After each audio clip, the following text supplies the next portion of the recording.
Continuamos compartiendo con don Óscar Aguilar Bulgarelli, un hombre estudioso, escritor, polémico, abogado, historiador de todo. Usted, ¿a qué no le hace, don Óscar, verdad? Dicen que músico, poeta y loco todos tenemos un poco. Un hombre de academia, ¿verdad? Un hombre que fue Eso sí, diputado, eso sí. Quien también fundó el Sistema Nacional de Radio y Televisión de nuestro país, que se encuentra en Radio Nacional y en Canal 13, conocido como el CINAR. Bueno, un hombre que también tiene una forma muy particular de expresarse, y a mí eso me encanta, porque es una forma diferente de hacer comunicación, ¿verdad? De hacer periodismo. Es que a veces uno trae invitados que como cuesta, ¿verdad? Hay que tratar de que haya cierta dramaturgia, ¿verdad? Hay que sacarlo con cuchara. Sí, no, y es que esto es bonito, que le digan a uno, mire, usted está mintiendo, usted está equivocado, no era así, mira, la puña, mira. No, pero eso con respeto. No, claro, pero todo eso es valioso y es importante para que el televidente o el oyente vea, hombre, que aquí las cosas así y se analizan con seriedad, ¿verdad? Porque tampoco nadie tiene el dominio absoluto de la verdad. Qué triste es, por ejemplo, percatarse uno que de repente ha leído 3, 4 libros y te dan un dato y uno llega y dice, vaya, pero este dato no es tan cierto, este no era el precio oficial del dólar. Resulta ser que tal vez era el precio, pero de mercado, en la especulación en las calles de San José, ¿verdad? Qué interesante, en el periodo de Rodrigo Carazo. Pero bueno, antes de ir a la pausa, precisamente hablábamos sobre el tema del precio del dólar.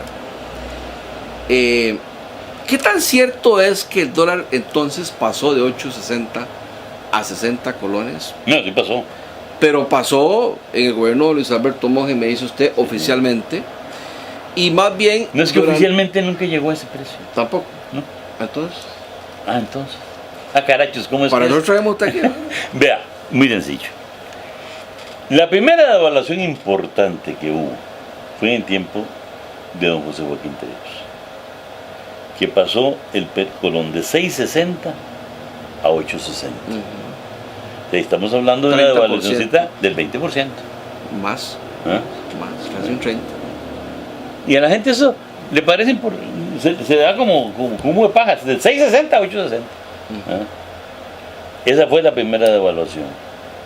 Luego, ya en el tiempo de Figueres, empieza el problema del petróleo. La primera gran subida en el precio del petróleo se da en el año 73. Y sobre todo, perdón que le interrumpa, en un paréntesis, por la famosa guerra aquella que tuvieron entre Irán e Irak. En mucho eso. La primera se da en el 73, la segunda se da en el 74. En el 74 yo recuerdo que aquí el susto era tan grande que hasta yo cambié para un carrito más chiquitico porque tenía un Opel Record grande y lo cambié porque ya el galón de gasolina estaba llegando a 4 colones. Mucha gente con carro iba al trabajo en bus, muchísima gente. Exacto. Recuerdo a mi padrino. Y eso fue ya en el 74. Luego empezaron pequeños aumentos sin mayor significación durante los 4 años, pero cuando llega don Rodrigo Carazo, el precio del dólar el precio del petróleo se dispara al hecho de que prácticamente de un día para otro iba subiendo de una semana para otra. Pero eso afectaba ¿a qué? La factura petrolera. Y la factura petrolera, la gente tiene que entender una cosa. Si yo le estoy comprando a usted algo en 4 colones, en 4 dólares, y se lo subo a 36 en poco tiempo,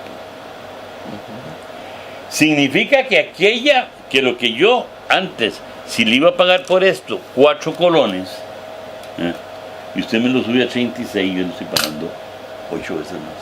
Claro. Y toda la factura se va a multiplicar. Y todos los costos que esa factura... Pero resulta que es que si yo tengo que comprarlo en dólares. Y como consecuencia de esa crisis mundial, también bajaron las importaciones, las exportaciones del país. Y eran exportaciones... Entonces, el precio del dólar... 4 productos, era monocultivo. Se ve afectado mucho. ¿Por qué? Porque el país tuvo que pagar las medicinas más caras, los productos, lo que ellos llamaron la factura del sector privado, ¿verdad?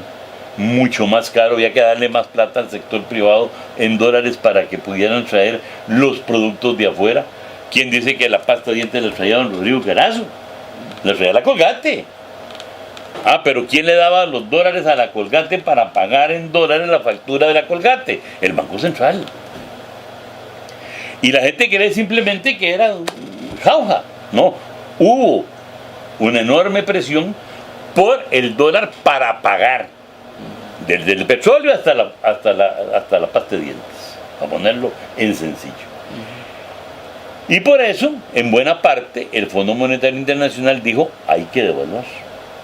Don Rodrigo, sí es cierto, consideró y muchos hemos considerado que ese fue uno de sus errores, no devaluar en el primer año.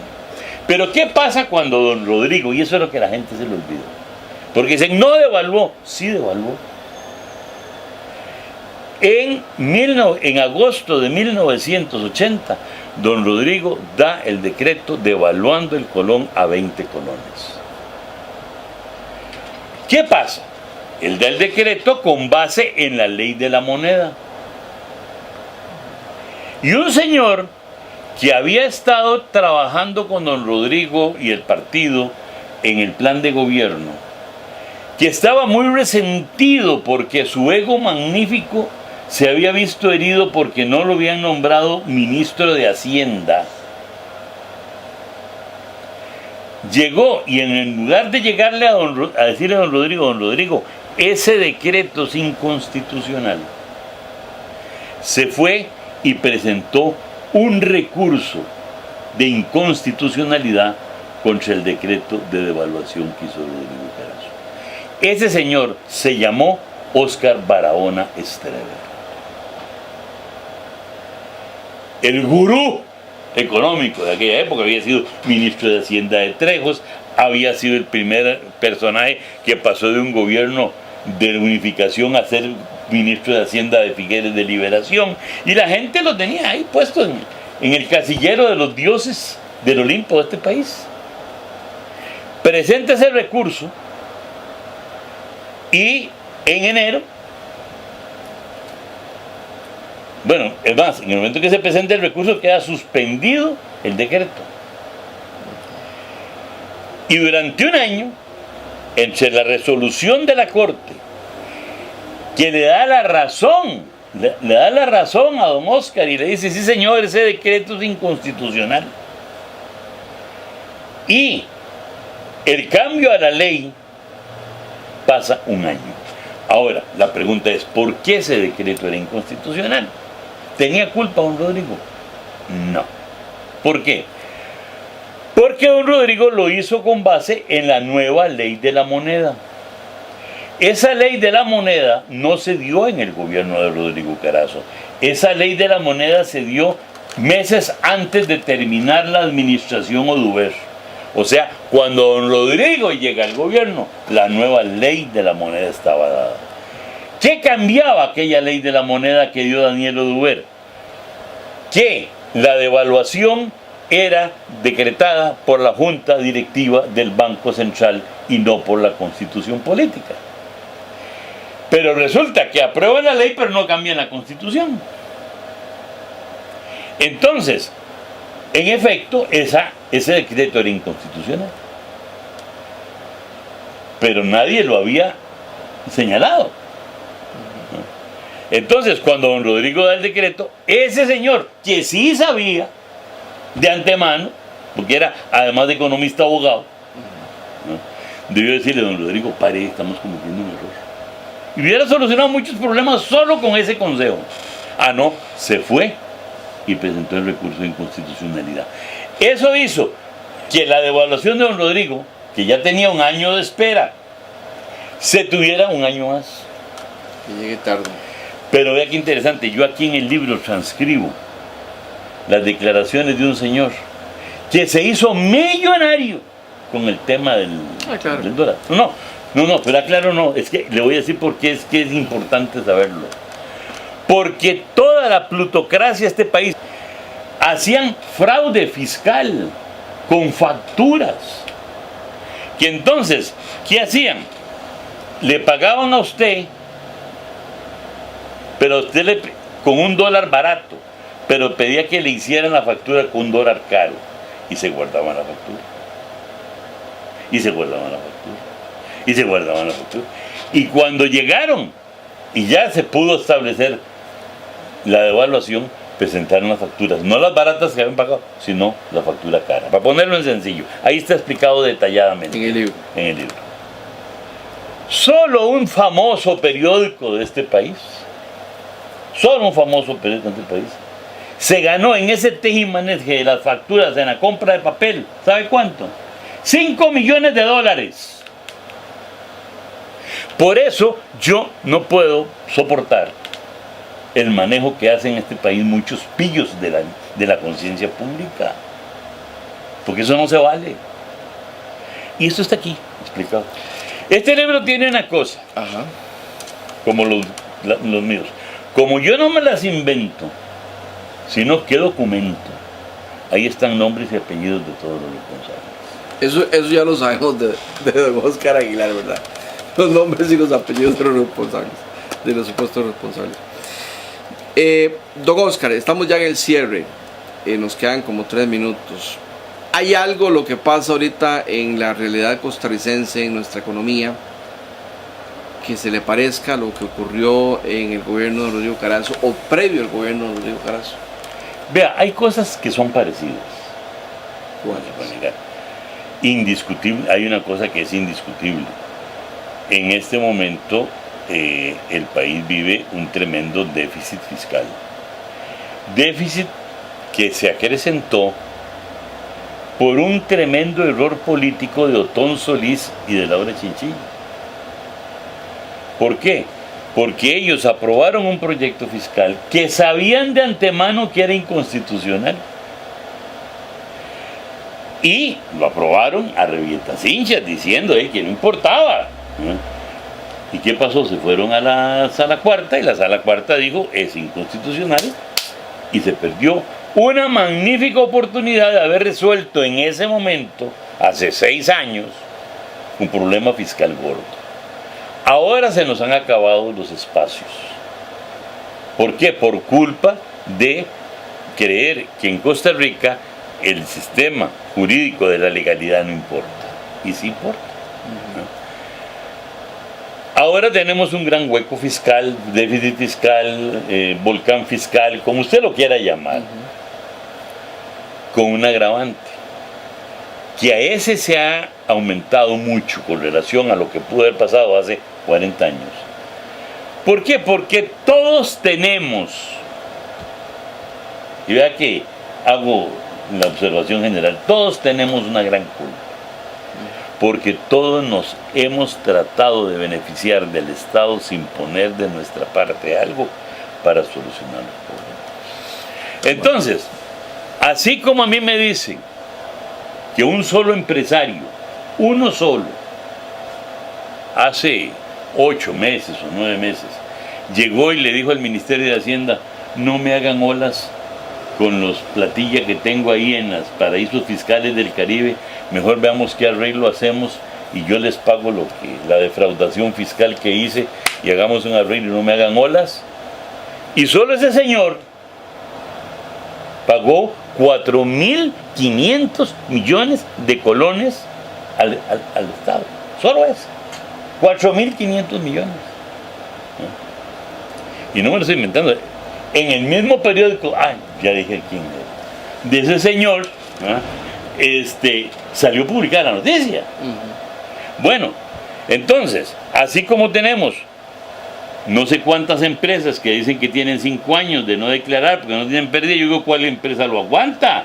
Ya hubieran quebrado. Bueno, por otro lado hemos hecho que sectores sindicales, cooperativistas, etcétera, pasen de lo que es la garantía social a la gollería social, que eso es otra cosa. Es decir, cuando yo veo los beneficios que se han encontrado en muchos sectores, eso no es garantía social, eso es gollería social. ¿Dónde podemos encontrar este libro, don Oscar? Vea, este libro en este momento está en la librería de la Universidad de Costa Rica, en Nueva Década, ahí en San Pedro, a las 100 metros de la iglesia. Está en Expolibros, 100 metros al este del Museo Nacional, y en la Lema. Carazo, el último presidente, historia viva que usted puede disfrutar. Y en la librería de la Madrileña en Alajuela. Okay. Si no le digo el de la Madrileña en Alajuela, que ahí está, mañana me llama reclamando, me manda la tea de Juan Santamaría. Para que usted se percate, bueno, de hechos reales de lo que pasó en este gobierno, y no muchas veces lo que se publica o se comenta o se dice que tal vez no obedece exactamente a la verdad, y que dicho sea de paso, podríamos encontrar alguna similitud en esa época con lo que hoy está ocurriendo en nuestro país. Pareciera que la historia es cíclica, pareciera que el historicismo a veces sí se da, y no como decía Karl Popper, que no existe, ¿verdad? Y bueno, pues ojalá que no terminemos eso sí como concluyó el gobierno de Rodrigo, o como tuvo que arrancar el gobierno de don Luis Alberto Monge Álvarez. Sí, porque tampoco a nadie le va a regalar al próximo gobierno $1 millón diarios como le dio el gobierno de los Estados Unidos a Luis Alberto Monge. Bueno, nosotros le damos $4 millones diarios, no regalados, pero sin remesas, a el gobierno de sandinista de don, ¿cómo que se llama? El presidente Daniel Ortega Saavedra. Don Oscar, muchas gracias de recibirnos. Siento como que estamos como pensando. Esta es la casa de ustedes. Muchas gracias. Y de verdad, como siempre, pues con temas que ustedes pueden ver que son temas que difícilmente se encuentran en otros medios, pero que son de mucha actualidad y de mucha importancia, tanto suya como mía. Gracias, buenas noches, hasta el próximo jueves. Recuerden que hay repetición los sábados y domingos de 5 a 6 de la tarde. Buenas noches. El 80% de los infartos se pueden prevenir. Por eso, cuida tu corazón. Es el motor que te mueve, el que te impulsa a avanzar, el que te mantiene vivo. Si él hace eso y más por vos, ¿qué estás haciendo por él? Salva tu corazón y gana vida. Caja Costarricense de Seguro Social. Hemos llegado al final de un encuentro más con la realidad de nuestro país, en compañía de los periodistas Carlos Garro, Ana Vega y sus invitados. Su cita es todos los jueves de 6 de la tarde a 7 de la noche por su canal, Canal 54 y la 1360 AM, en este espacio informativo donde su opinión vale. Te esperamos. Buenas noches.